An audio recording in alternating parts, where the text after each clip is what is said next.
All right, welcome back. And for this video, we are going to be talking about the tricks and the traps of the motivational purpose questions. Now, as I go over in this page, the tricks and the traps for this one are pretty clear, and they're not really that difficult. Now, the first trick, and probably the most common one, is when in the listening file, the speaker will say the reason that they are talking with the person that day, the reason that they came to see that person.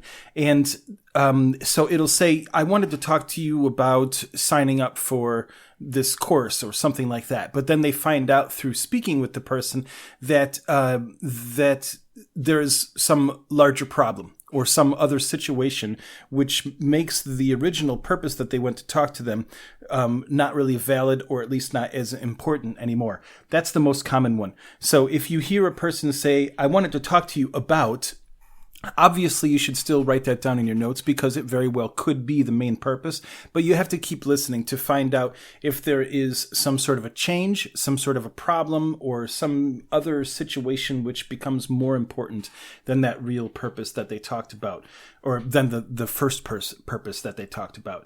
So the other one is with answer choices that contain factual information that was actually stated in the conversation, but it's not the main purpose.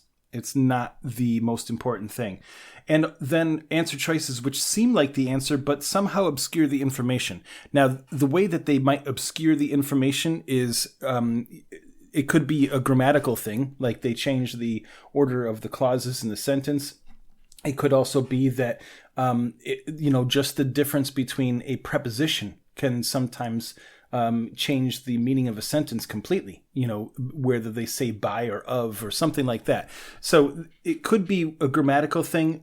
In other situations, it might be the difference between who is doing the action and who is receiving the action, things like that.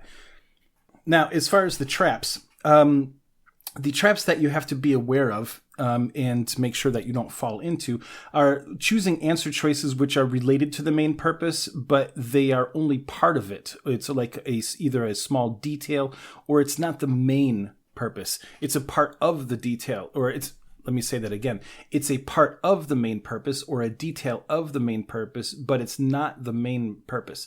So answer choices which are more of a detail is usually how that particular answer choice happens. Let's take a look at an example of that one. Let's see. Okay, so with this one, you might remember from this one in the previous page, the person went to go see the professor and they talked about having some charts or graphs, but that wasn't the reason. He didn't go there to borrow them.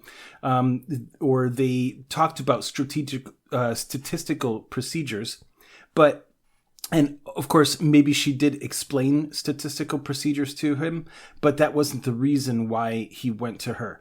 And, they might have talked about the grade of the paper, but that wasn't the main purpose. So that's just one thing that you have to pay attention for. And then the other one, not paying attention, well, this comes down to, this isn't anything about the actual question types, but what I mean is not paying attention to the listening file as you're listening, like becoming distracted. The other one is overthinking it. And I mentioned this in other videos and on other tricks and traps pages.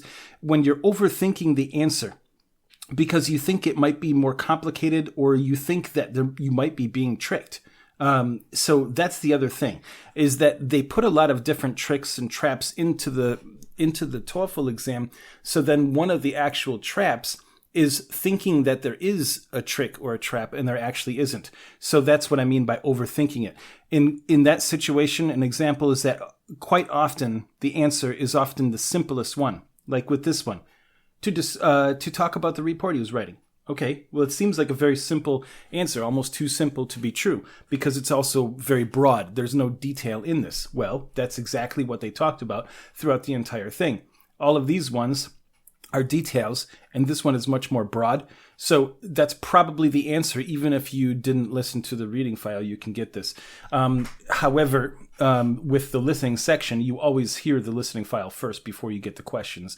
Unlike with the reading section, in the reading section, you can actually find the answer without reading the portion of the text.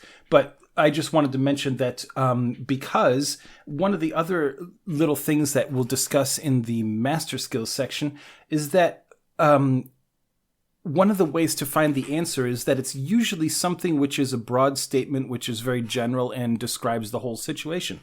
And so that's similar to, like in the reading section, when you have a summary statement.